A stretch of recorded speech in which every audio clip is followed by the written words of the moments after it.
কিন্তু আজকে আপনি কি নিয়ে আসছেন বলেন? সুসংবাদ নিয়ে আসছেন। সুসংবাদ নিয়ে আসছেন। বিয়ে 1.5 বছর। তো আপনি কয় মাস চিকিৎসা করছেন? 2 মাস। আপনি যখন আসছিলেন আপনার মাসিক কতদিন বন্ধ ছিল? 3 মাস। 3 মাস বন্ধ ছিল। সানজিদা, আপনি তো পটিয়ে থাকেন। হ্যাঁ, আপনার বাবা আসছেন, আপনার হাজবেন্ড প্রবাসী। আচ্ছা, তো আপনার বিয়ে হয়েছে 1.5 বছর। তো আপনি যখন আসছিলেন আমার কাছে কবে আসছিলেন মনে আছে? 2 মাস আগে। আমাদের এই গল্পগুলো আমরা আসলে আমাদের গল্পগুলো কিছু কিছু পেশেন্টের গল্প আমাদের এই যে শেয়ার করি, যাতে আমাদের মা বোনরা দেখে মনে সাহসটা পায়।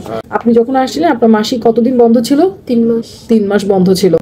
তো আপনি আসছেন, আপনার স্বামী অল্প সময় থাকবে। কবে যাচ্ছে উনি? ডিসেম্বরে চলে যাচ্ছে ইনশাল্লাহ। তো আসার পরে আমরা কি সমস্যা পেলাম? মাসিক বন্ধ। আপনাকে মাসিক খাওয়ার ওষুধ দিলাম এবং আপনার হরমোনের সমস্যা পাইছি।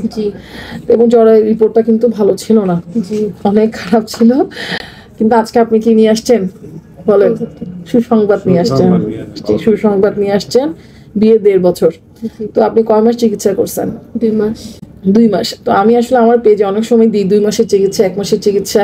এগুলো কেন দিই? যে একটু ধরে রাখার জন্য, যে মনে সাহস জোগানোর জন্য চেষ্টা। যদি কিন্তু 2 মাসের মধ্যে আপনাকে বেশ কয়েকবার আসতে হয়েছে, তাই না?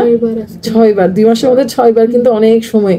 কারণ অনেক দূর থেকে আসছেন, অনেক কষ্ট করছেন, কারণ আপনার রোগীর চিকিৎসা করতে হয়েছে, আপনাকে বাচ্চা হওয়ার চিকিৎসা দিতে হয়েছে, আপনার হাজবেন্ডেরও একটু সমস্যা ছিল, সেটা আমরা প্রকাশ করলাম না, কিন্তু সেটার জন্য ওষুধ দিছিলাম, তাই না? আপনার হাজবেন্ড মাঝখানে অপারেশনও হয়েছে। তো আপনার যখন রিপোর্টটা আমরা ডিম্বাণু করছিলাম, রিপোর্টটা ভালো ছিল না। আমি বললাম যে, এবং পরের রিপোর্টটা অত ভালো ছিল না, আসবে কি আসবে না জানতাম না, কোনোভাবে পাস করছেন বলছিলাম, তাই না? কিন্তু আল্লাহ আপনাকে পজিটিভ দিয়ে দিছে এবং আজকে আপনি বলতেছেন যে আপনার 2 দাগ উঠছে। আমি বিটিআইসিজি রিপোর্টটা আলহামদুলিল্লাহ খুব ভালো, কিন্তু আপনার হরমোনের সমস্যা আছে। এটাকে আপনি জানতেন? না। জানতেন না। জ্বরের সমস্যাগুলো জানতেন না। তো আপনি কি ওষুধগুলো খাইছিলেন? আমি যা দিছিলাম। কষ্ট হয়েছে। কষ্ট হলো, আল্লাহ কি করছে, ফলাফল মিলাই দিছে। তো আপনার জন্য অনেক দোয়া রইলো। আপনার পারমিশন আমরা ভিডিও করতেছি এই কারণে, অনেক বোনরা বলে আমার তো মাসিক বন্ধ, আমার হাজবেন্ড আসছে, চলে আসছে। আমরা একটু রাগ করি, কেন আগে ভাগে আসেন নাই, রোগটা একটু চিকিৎসা যদি করতে পারতাম। কিন্তু দেখলাম কিছু কিছু রোগীকে আল্লাহ তাআলা ফলাফল এনে দেয়। তবে মেইন কথা হচ্ছে যে রোগীর চিকিৎসাটা করতে হবে। ওষুধগুলো আপনি খাইছিলেন, তাহলে চিকিৎসাটাও চালাইতে হবে, ওষুধগুলোও খেতে হবে এবং চেষ্টাও করতে হবে। যে 6 বার আসছেন, ধৈর্য নিয়ে আসছেন অনেক দূর থেকে, তাই না?